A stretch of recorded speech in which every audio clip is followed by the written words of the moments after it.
Gloria a Dios. Maravilloso.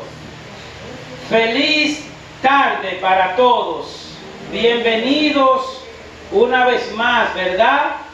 Tenemos visita hoy también, ¿verdad? De manera que a la cuenta de 3 le decimos bienvenido. 1, 2 y 3. Bienvenida. Esta es su casa, ¿verdad? Vamos entonces a Juan capítulo 7, por favor. Diríjanse al capítulo 7 de la Biblia que estamos estudiando. Vayan directamente al capítulo 7, que ya vamos por ahí. Este es el bosquejo número 24. La incredulidad de los hermanos de Jesús. De manera que iniciamos en Juan capítulo 7, versículo 1 hasta el 13. Dice así la palabra: después de estas cosas andaba Jesús en Galilea, pues no quería andar en Judea, porque los judíos procuraban matarle. Estaba cerca la fiesta de los judíos, la de los tabernáculos. Y le dijeron sus hermanos: sal de aquí y vete a Judea, para que también tus discípulos vean las obras que haces. Porque ninguno que procura darse a conocer hace algo en secreto. Si estas cosas haces, manifiéstate al mundo, porque ni aun sus hermanos creían en él. Entonces Jesús les dijo: mi tiempo aún no ha llegado, mas vuestro tiempo siempre está presto. No puede el mundo aborreceros a vosotros, mas a mí me aborrece, porque yo testifico de él que sus obras son malas.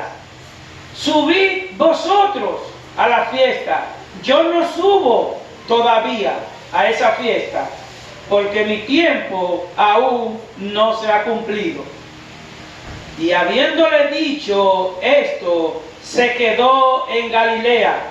Pero después que sus hermanos habían subido, entonces él también subió a la fiesta, no abiertamente, sino como en secreto.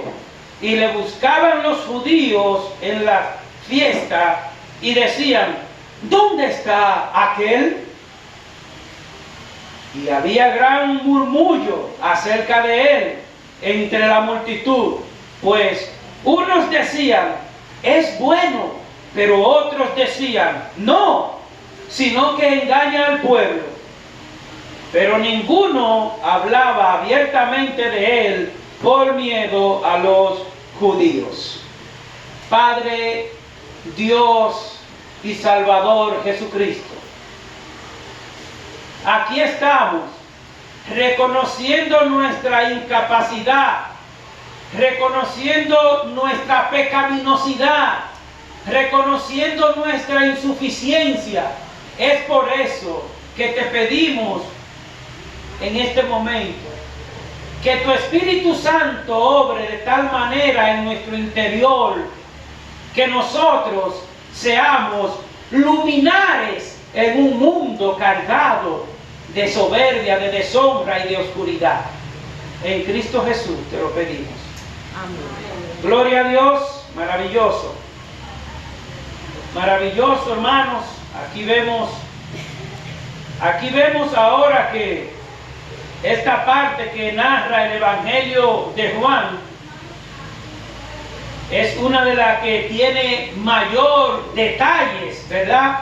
Mayor detalle que todos los demás evangelios, ya que desde el capítulo 7 hasta el versículo 21 nosotros vamos a tener la oportunidad de conocer todo lo que ocurrió dentro de ese año de pasión del Señor Jesucristo. El último año, ¿verdad?, del ministerio público de Jesús. Nos acordamos cuando iniciamos este estudio, cuando Él, ¿verdad?, pues convierte el agua en vino, ahí inicia su ministerio, pero ya estamos mirando que iniciamos el año de pasión, de manera que Jesús se pasaba en esos momentos, en ese tiempo, se pasaba en Galilea desarrollando su ministerio dentro de ese periodo, ¿verdad?, llamado el periodo de popularidad, porque sabemos ese periodo de popularidad donde todos buscan y siguen y quieren conocer de Jesús, ¿verdad? Pero también ya estamos entrando a ese año de pasión. Pues Jesús se mantenía en Galilea porque Él evitaba, como ya estaba llegando, como ya las horas del Señor Jesucristo estaban contadas, ¿verdad? Pues ya Él no se manifestaba tanto en Galilea, porque ya sabemos lo que ocurrió cuando Él convirtió, cuando hizo el milagro, ¿verdad?, de los peces y los panes. ¿Qué quería hacer esa gran multitud? 5,000, 10,000, si contamos mujeres y niños o más. ¿Qué querían hacer de Jesús? Hacerlo rey, o sea, hacerlo presidente terrenal. Ese no es el propósito, ¿verdad?, del Señor Jesucristo, ¿verdad? Después de todo lo que aconteció en Capernaum, mientras Él declaraba que Él era el pan de vida, ¿verdad?, Jesús se mantenía al margen del deseo popular. ¿Por qué? Porque había un grupo que quería hacer presidente al Señor Jesucristo para asegurar su comida, para asegurar panes, para asegurar arroz, para asegurar peces. Pues querían hacerlo presidente, ¿verdad? Otros no querían hacerlo presidente. ¿Qué era lo que querían otros? Lincharlo. Lincharlo. ¿Qué querían? Lincharlo antes de tiempo. Por eso vamos a ver en el desarrollo de este estudio que los hermanos de Jesús son parte de esos ignorantes que ignoran el propósito, ya no de su hermano Jesucristo, ya no de su hermano Jesús, sino del Salvador, ¿verdad? Por eso ellos le dicen, pero vete, date a conocer, hazte famoso. Jesús no vino a hacerse famoso como hombre, ¿verdad? Veamos entonces lo que Dios nos presenta bajo el bosquejo que sigue a continuación. Vamos a ver en primer lugar lo que es la ambición y la vanagloria de los hermanos de Jesús. En segundo lugar, vamos a ver la prudencia y humildad del Señor Jesús. Y en tercer lugar, la decisión final del Señor Jesús, las respuestas que el Señor Jesús da, ¿verdad?, a sus hermanos y de igual manera nos da a nosotros. Teniendo en cuenta entonces estos tres puntos a estudiar, vamos a ver lo que es la ambición y la vanagloria de sus hermanos. Eso lo veremos desde el versículo 1 hasta el 5. Entonces, ¿cuál fue el consejo de sus hermanos a Jesús? ¿Cuál fue? Como vemos en el inicio de este capítulo, el apóstol Juan declara en el versículo 1, después de estas cosas andaba Jesús en Galilea. Nos acordamos lo que hemos dicho siempre, cuando el evangelista Juan dice después de estas cosas, significa después de haber hecho el milagro de los panes, de los peces, y por eso dice Juan, ¿verdad? Después de estas cosas andaba Jesús en Galilea, pues no quería andar en Judea, porque los judíos procuraban matarlo. Estaba cerca la fiesta de los judíos, la de los tabernáculos, y le dijeron sus hermanos, sal de aquí y vete a Judea, para que también tus discípulos vean las obras que hace, porque ninguno que procura darse a conocer hace algo en secreto. Si estas cosas hace, manifiéstate al mundo, porque ni aún sus hermanos creían en él. Estamos mirando, ni aún sus hermanos creían en el Señor Jesucristo. Ellos eran sus hermanos porque María los tuvo, ¿verdad?, después de él, pero ellos no eran creyentes todavía. De manera que es evidente, hermano, que Jesús entendía que el momento de subir a Jerusalén no había llegado. El momento del Señor subir a Jerusalén no había llegado. De hecho, sus hermanos estaban insistiendo, ¿verdad? Sus hermanos, como les dije anteriormente, ellos querían que el Señor fuera a darse a conocer, pero ellos están fuera del contexto espiritual de la verdad de Dios. ¿Por qué? Incluso vemos que ellos dicen, para que tus discípulos vean las cosas que tú haces. Pero los discípulos ya lo estaban viendo hace tiempo, desde que inició, ¿verdad?, el ministerio. De hecho, sus hermanos insistían en que Jesús fuese a Jerusalén con el propósito de hacerse famoso. Jesús no vino a hacerse famoso. Él es el Dios sustentador. Él no quiere gloria de hombre. Él vino a manifestar la gloria del Padre, ¿verdad? Lo cual mostraba que su deseo no era una propuesta espiritual. El deseo de los hermanos de Jesús no era, mira mi hermano, por decir así yo, no está en la Biblia, mira mi hermano, vete allá para que te conozcan, porque tú vas a salir en Facebook. Literalmente, no existía eso en ese tiempo, pero él quería que darse a conocer, porque mientras se da a conocer al Señor Jesucristo, pues toda la familia de Jesucristo también ha de ser famosa. Oye, pero tú eres hermano del que resucitó el muerto. Eso era lo que ellos buscaban, pero no estaban buscando que Jesús fuese para que haya arrepentimiento de pecado allá, sino buscando vanagloria, ¿verdad? El propósito entonces de sus hermanos. ¿Cómo vemos el propósito de los hermanos de Jesús? En el verso 4 declara el argumento de los hermanos de Jesús. Vamos al versículo 4. Dice, porque ninguno que procura darse a conocer hace algo en secreto. Si estas cosas haces, manifiéstate al mundo.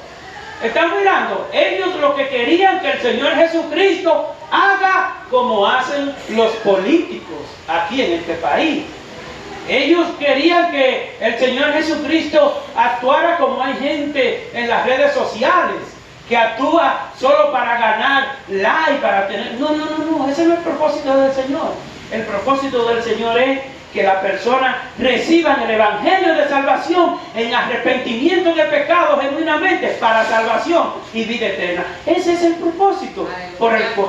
Amén, gloria a Jesús. De manera que si estas cosas hace, manifiéstate al mundo. De manera que es evidente, hermanos, que el propósito de los hermanos de Jesús era la ambición y la vanagloria de la vida.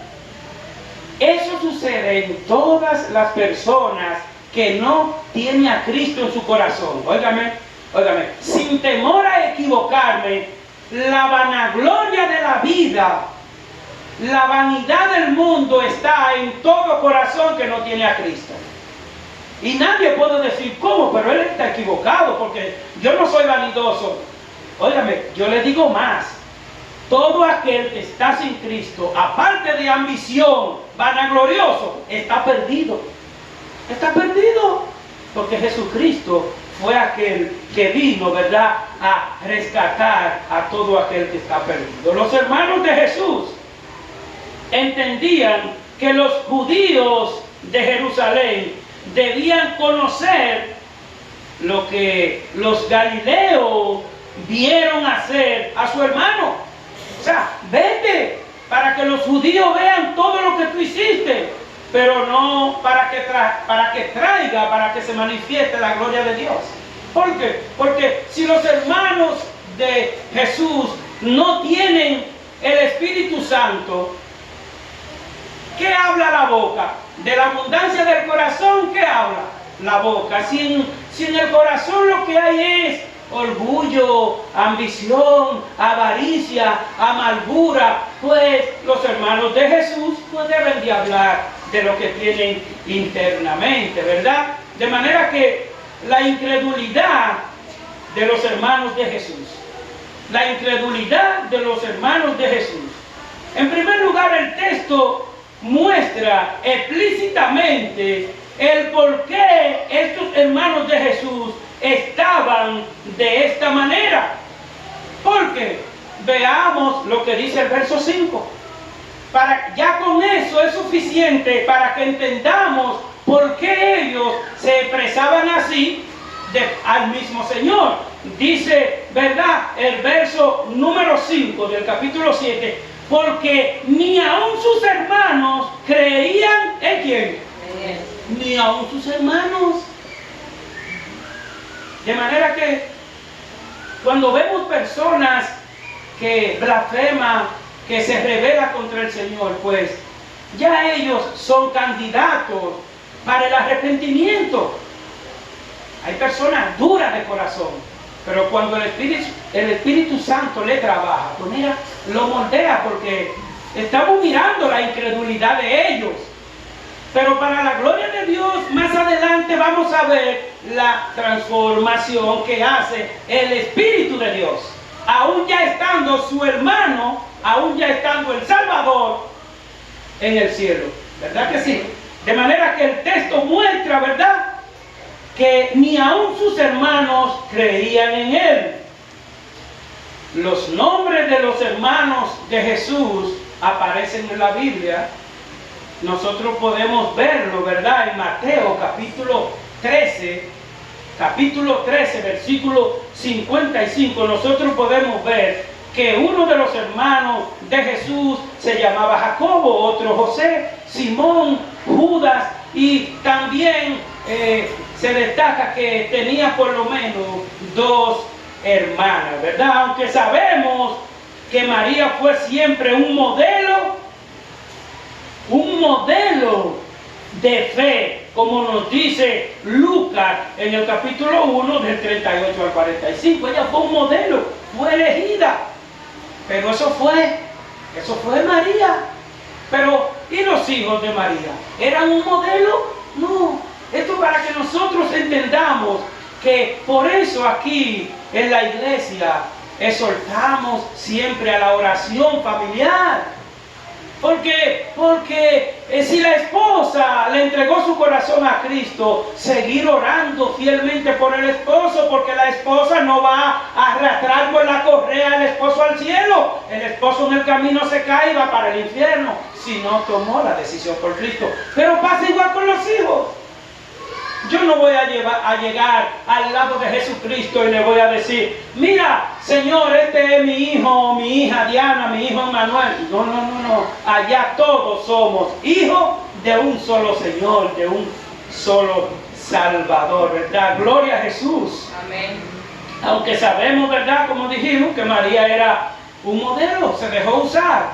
Pero también Dios quiere seguir usando hombres en este mundo, mujeres en este mundo, para que lleven el mensaje. No es fácil dar testimonio. No es fácil darle testimonio a un vecino enchinchoso. No es fácil darle testimonio a un patrón que manda mucho. No es fácil darle testimonio a un patrón que quiere que tú trabajes horas extra y no te da un incentivo. No es fácil. No es fácil decir, bueno, son las 2:30 de la tarde y el culto empieza de 3 en adelante. Tampoco es fácil para la carne, porque uno quiere quedarse tirando una pavita, ¿sí o no? Díganmelo a mí. que me tiro el arroz y baja. Todavía llego aquí, no ha bajado. Él baja cuando yo estoy aquí parado. Así mismo se lo digo. Pero la gloria para quién? Eso es un gozo, ¿verdad? Eso es un gozo para el Señor. De manera que la prueba, la prudencia y humildad de Jesús. Vamos a ver la prudencia y humildad de Jesús en el capítulo 7, ¿verdad? Del 6 hasta el 8. La respuesta de Jesús. Veamos entonces, hermanos, la respuesta de Jesús en el verso número 6. Jesús mismo les declara a estos hermanos. Entonces Jesús les dijo: mi tiempo aún no ha llegado, mas el tiempo de ustedes siempre está presto. Estamos mirando, dice el Señor a sus hermanos: el tiempo de yo subir a donde ustedes me quieren enviar no es ahora, porque yo no actúo por un mandato humano. Yo no actúo por una orden que me dé un hermano. Yo no actúo por una orden que me dé mi mamá, mi papá. Yo actúo conforme al propósito del Padre Celestial que me ha enviado a que yo no actúe ni un minuto más, ni un minuto menos. Aleluya. Gloria a Dios. ¿Verdad que sí? Ese es el Dios maravilloso. No ha llegado mi tiempo, pero el tiempo de ustedes está presto. Váyanse ustedes adelante. Ustedes no tienen consecuencias. Ustedes no tienen ni... O sea, pienso yo, ¿verdad? Que el Señor diría: ustedes no tienen problema, váyanse. El tiempo de ustedes siempre está dispuesto, pero el mío no. Yo no puedo subir ahora, porque los minutos míos ya están contados, dice el Señor. Aunque vemos que las insinuaciones de sus hermanos fueron tan bajas y carnales, que Jesús decide responderle con toda la mansedumbre, con toda la humildad, ¿verdad? Virtud que nosotros tenemos que manifestar también. No es fácil. No es fácil manifestar esa actitud de humildad, como Jesús se la manifestó a ellos. Pero ¿para qué el Señor pone esto? Para que nosotros nos apropiemos hoy. ¿Sabe por qué? Hermanos, amigos, ahorita tú llegas a tu casa, ahorita tú llegas a tu trabajo y tú tienes que manifestar humildad. Es el trabajo de Modesto, manifestar humildad en su casa. Gústele o no le guste, tiene que manifestar humildad basándose en la obediencia a Cristo, porque al cuerpo, a la carne, no le gusta sujetarse. Pero Dios nos manifiesta esta humildad para que nosotros también manifestemos humildad, como lo dice Gálatas capítulo 6, que debemos utilizar los cristianos los cristianos debemos utilizar para ayudar a aquellos que están cometiendo falta. No llamarlo, mira, oye, e incluso ofenderlo. Un hermano, amigo, vecino cometió una falta. ¿Cómo lo disciplinamos? En amor y en humildad. Porque si empezamos a censurarlo, a acorralarlo, pecó él y pecamos ¿quién? Nosotros. Porque es con humildad que el Señor, ¿verdad?, demanda. La respuesta mansa del Señor Jesús lleva verdad y firmeza. Jesús hace una diferencia entre su carácter manso y humilde y el carácter agresivo. Miren la respuesta de Jesús: el tiempo de ustedes se puede. El Señor no le está ofendiendo a ellos, ¿verdad? Pero así es la cosa. Con la respuesta que Jesús dio a sus hermanos, nos enseña a ver la diferencia entre el testimonio de el creyente y el testimonio de un incrédulo. Donde nosotros vamos, tiene que verse la diferencia. Cuando tú llegues a tu casa, cuando tú llegues a tu vecindario, cuando tú llegues a tu trabajo, cuando tú llegues a la oficina, cuando tú andes por el entorno de tu sector, tiene que verse la diferencia de que tú andes en el temor de Cristo. Tiene que verse la diferencia con la humildad. Tiene que verse la diferencia con la solidaridad. Tiene que verse la diferencia con la mansedumbre. No es fácil. Lo admitimos que no es fácil. Pero ¿quién está ahí para ayudarnos a que sí sea fácil? La gracia poderosa de Cristo, porque solo no hay hombre fuerte que diga que puede. No hay predicador fuerte.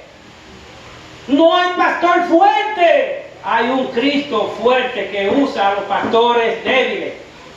Eso es, punto. Solamente tenemos, ¿verdad?, que estar sujetos a su gracia. Veamos entonces contenido de esa respuesta de Jesús. La respuesta de Jesús es digna de un profundo análisis. En los versículos 6 y 7 vemos dos expresiones con unas ideas, ¿verdad?, las cuales Jesús enfrenta a sus hermanos y les enseña a conocer que su tiempo no es el tiempo de Dios. Que el tiempo de los hermanos de Jesús no es el tiempo de Jesús, no es el tiempo de Dios. De manera que la primera expresión dice en el versículo 6 nuevamente: entonces Jesús les dijo, mi tiempo aún no ha llegado, mas vuestro tiempo siempre está presto. Con esta declaración se evidencia que el incrédulo anda sin propósito y sin sentido. El incrédulo, porque los hermanos de Jesús eran como cristianos o incrédulos, eran incrédulos. ¿Y cómo anda el incrédulo? Sin propósito, sin objetivo y sin metas.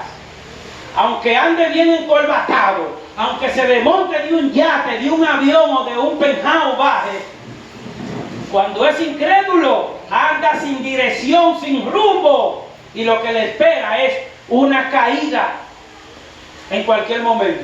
Porque la caída espiritual la tiene, pero también terrenalmente tendrá esa caída, ¿verdad? Jesús le dijo, mi tiempo aún no ha llegado. La segunda expresión, ¿verdad?, con esta idea está en el verso número 7. Dice, no puede el mundo aborrecerlo a ustedes. El mundo no puede aborrecer. Satanás no puede aborrecer a sus seguidores. ¿Verdad que no? No puede aborrecer a sus seguidores, Satanás. Satanás lisonjea a sus seguidores para mantenerlo en la mentira, en el engaño, en la idolatría, ¿verdad? Para mantenerlo en la avaricia, de manera que dice, no puede, verso 7, no puede el mundo aborreceros a vosotros, mas a mí me aborrece. ¿Por qué el mundo aborrece a los cristianos? Salga por ahí con una Biblia y párese a predicar en algún sitio para que usted vea gente que van a decir, mira esta, mira este, de que privándose en santo, privándose en mejor. Si usted le entregó su vida a Cristo, ya usted es un santo. Pero no es el mejor es el Señor. Pero sé santo como yo soy santo, dice el Señor. Y esa santidad no se la va a ganar Modesto, ni se la va a ganar la iglesia de Juan Tomás porque lea mucho la Biblia. Esa santidad no se la va a ganar la iglesia de Juan Tomás o todas las iglesias del mundo porque predique bonito. Negativo. Esa santidad viene ¿de dónde? De Dios. Y Dios la da a quien quiere, cuando quiere, como le parece. Él es Dios, Él es soberano. ¿Verdad que sí? Gloria a Jesús. Nosotros somos de Dios. El que conoce a Dios nos oye. El que no es de Dios no nos oye. En esto conocemos el espíritu de verdad y el espíritu de error. ¿Estamos entendiendo, hermano? Todo aquel que es de Dios, que se llama cristiano, el mundo los aborrece. ¿Y dónde está esa porción del mundo que aborrece al cristiano? En tu propia casa. ¿Me entendiste? Tu propio tío, tu propio nieto, tu propio ahijado, tu propio cuñado, tu propio pariente son los que te van a aborrecer cuando tú digas que te convertiste a quién. ¿A quién es el único que hay que convertirse? A Cristo. Porque si no te convertiste a Cristo, ya tú perteneces a terreno de quién. Bueno, una vez un pastor estaba muy triste porque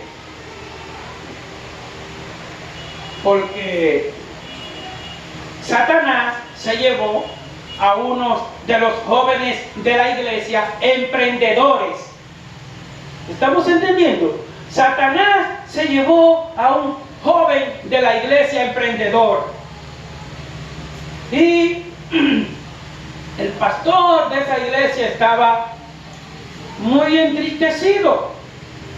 Literalmente le pregunta a Satanás que por qué se llevó a un joven de la iglesia cristiano tan bueno. Satanás le dio una sola respuesta. Él pisó en terreno que era mío. Punto. Él pisó en terreno que era mío. Ten cuidado en el terreno que tú pisas. Ten cuidado donde miran tus ojos. Ten cuidado donde van tus pies. Procura que sea terreno celestial, no terreno de aquí, de la tierra, donde Satanás, dice el Señor Jesucristo, que es el príncipe. Tenemos que saber quién es el príncipe que está dominando ahora. ¿Quién domina las redes sociales? ¿Quién domina la televisión? Perversidad, deshonra, homosexualidad. La televisión no se puede ver, porque usted entonces lo que va es hacer 10 libros en una semana de corrupción. Usted puede hacer 10 libros en una semana de prostitución. De eso es que está lleno el mundo. De manera que nosotros somos de Dios. El que conoce a Dios nos oye. El que no es de Dios no nos oye. Y en esto usted y yo conocemos cuando una persona anda en la verdad o está sumergido en el error. Todo aquel que contiende contra la palabra de Dios